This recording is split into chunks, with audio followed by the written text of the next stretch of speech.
where I think big kids. You could be a doctor or a teacher, or maybe a celebrity. There's no limit to what we can be. Where I think big kids.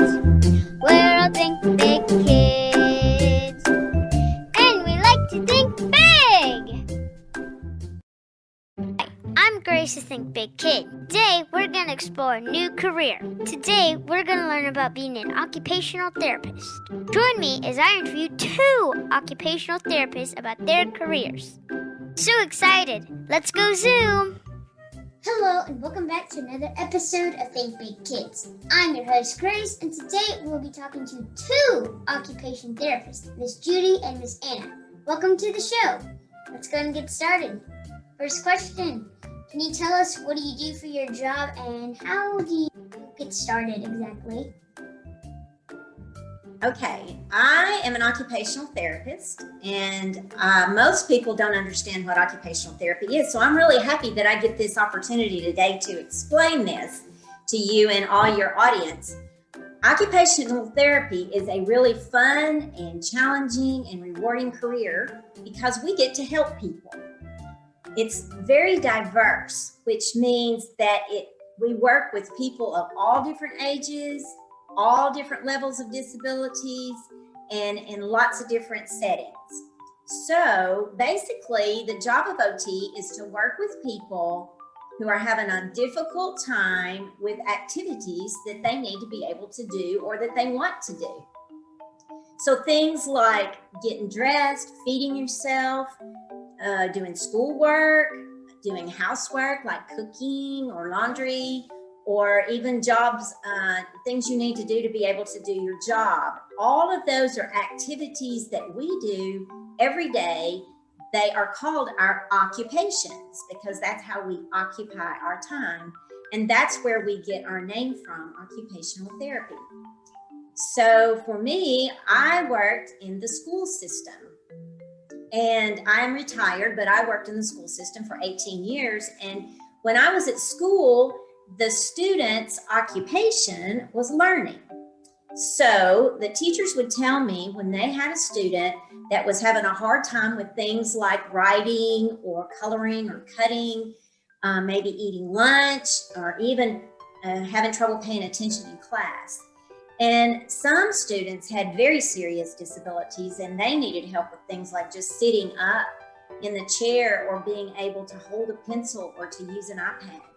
And so it was my job to decide why the student was having the trouble they were having and then come up with a plan on how we could help them and then work with them every week and the teacher to help them be able to gain those skills.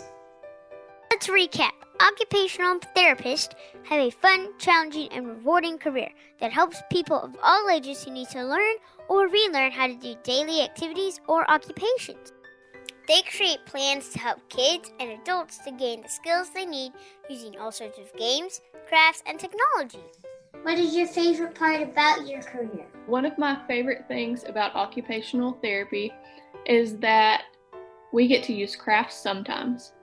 So actually, I teach a class on Fridays where we do occupational therapy, and on some of our Friday classes, we've got to do fun things like carving pumpkins, making gingerbread men, and even making Christmas ornaments last Friday. We use crafts and toys and fun things at school to help kids to reach the goals that we have for them because sometimes they don't want to do work they think is hard, but if we present it to them in a craft where they have to use their hands in a certain way and we can make it easy enough for them so that they can do better with it. So if their hands are weak and they have a hard time maybe holding a pencil or cutting with scissors because the muscles in their hands are weak, then we can use squishy toys and all kinds of fun things that we get them to play with. And while they're playing, they're actually building muscles and getting stronger. So we use a lot of play type based therapy when we're working with kids. Occupational therapists get to have a lot of fun. They use play therapy to help kids improve skills like holding a pencil or cutting with scissors. They get to make crafts and do things like carve pumpkins, making gingerbread men, and make Christmas ornaments. So fun! What skills or education would someone need to do your job?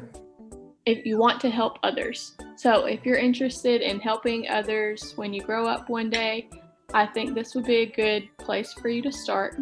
Also, you have to be interested in learning because occupational therapists now have to have a master's degree.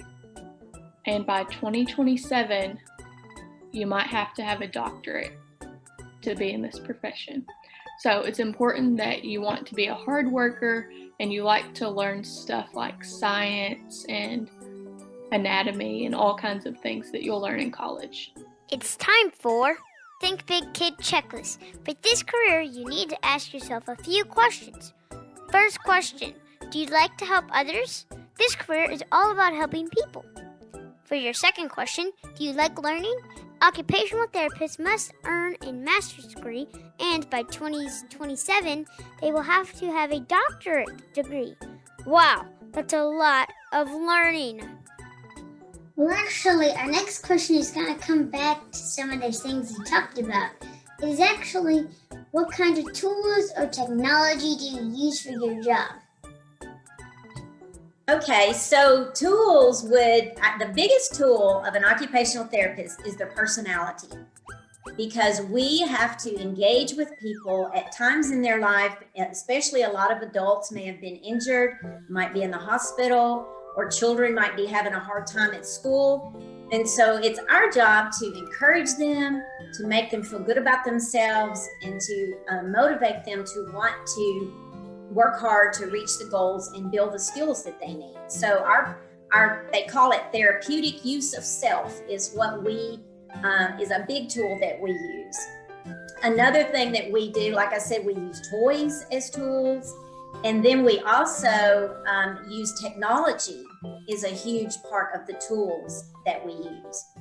So our technology is used to help people to overcome weaknesses that they have. So if a student can't read, we might use a special computer software or an iPad. If they can't write, we might use a special keyboard, or we would use a thing called a switch that would help them be able to communicate.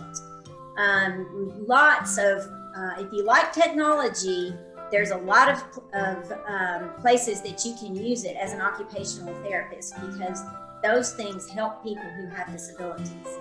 The most important tool for an occupational therapist is their personality. They have to engage with people when they may have been injured or kids who are struggling at school. Their job is to encourage and motivate them to want to work hard to reach their skills goal. It's called therapeutic use of self. They use toys as tools, and they use technology like iPads or special keyboards, or a tool called a switch to help people communicate. What can kids start doing today if they would like to do this job in the future? Okay, so we have several tips for getting involved in occupational therapy and preparing now. So the first thing that we think that someone should do would be to research more about OT. Just get on Google and watch some YouTube videos and see if it could be something you're interested in. And then we also believe that you should have a passion for science, because you'll take a lot of biology, chemistry classes, anatomy and physiology, so all kinds of fun things that are in science. And something you could start doing tomorrow if you wanted to. You could start volunteering with people with disabilities. So you could do fun things with them like Special Olympic bowling or any kinds of fun things like that. Or you could even volunteer at a hippotherapy clinic if you like horses. So you could go out and watch therapeutic activities while kids are riding horses. So that could be a fun way to see if you want to stay involved in occupational therapy. Think about tomorrow today. Research more about occupational therapy. Develop a passion for science.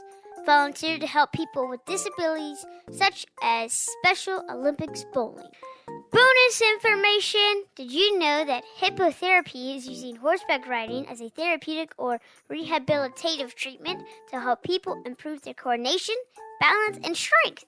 If you love horses and helping people, what a great job this would be. Is there anything unique about your career you haven't already told us yet?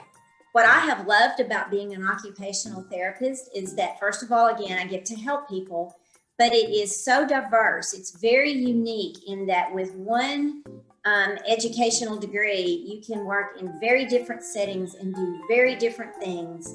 So if you're working with adults, you can be in a hospital, a rehab facility, outpatient clinic. If you're working with kids, if you like kids, you can do school system or clinics or hospitals with them as well. So you're not ever stuck in one particular job. If you don't like it, you can always find another area that's more interesting to you. And I really like that part about occupational therapy. I think that's unique. For me, I think that occupational therapy is just unique in itself. There's not many other professions that do what we do, so I feel like we stand out in a way. Occupational therapists can work in all sorts of settings with one degree. They can choose to work with kids or adults, and they can always move around to different areas of interest so they never get bored. For our bonus question, what is the neatest success story you have where you help someone learn or relearn a skill? Well, when I was working several years ago at the hospital, I got to work with an eye doctor, an optometrist, and together we helped people who had vision problems. So they were not able to see well enough at home to cook and take care of themselves at home. So I would go into their home and would put Velcro, or I would fix the lighting, or I would make recommendations for how the person could change the things in their house so that they could see better. Let's say that someone was living alone and they needed to use their microwave and they couldn't see the numbers on the microwave. So I could put a piece of sticky fuzzy back Velcro on the button that they needed to push in order to start their microwave. And it made them able to stay home and keep functioning independently and not have to have a lot of help, because I, as an occupational therapist, knew how to help them with their low vision problems. My success story that I want to tell you guys is about a client who came to us recently, and he's 15 years old, and he was unable to do a good chunk of things for himself. So he wasn't able to cook for himself. He played video games for the majority of the day, and his mom had to wake him up and pick out his clothes for him. And Miss Judy and I created a schedule for him. So now he's able to wake up in the mornings on his own. He can cook a simple breakfast for himself, and he has cut down his video games by about 3 hours per day. And we are still seeing him, but he has made significant progress in about a month now, I would say.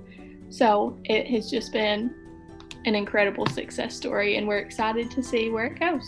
Miss Judy helped people with vision issues by teaching them how to cook using their microwave by putting a Velcro on the Add Minute and Start button, which allowed them to keep living in their home independently. Miss Anna helped a 15-year-old boy learn how to get himself up in the morning, make himself breakfast, pick out his clothes, and create a schedule that includes a lot less video games and a lot more learning and exploring. Well, that is all we have for today, and I want to go ahead and thank Miss Judy and Miss Anna for meeting with me today and answering my question and some of the Think Big Kid questions that I think they wanted you to answer. Thank you for having us. We love talking about OT. Thank you, Miss Judy and Miss Anna, for letting me interview you today. I really enjoyed learning about your career as an occupational therapist. Remember to like, subscribe, and comment down below about something new you learned from this video and if you would want to do this job in the future. And remember, think big, kids. You're not thinking if you're not thinking big.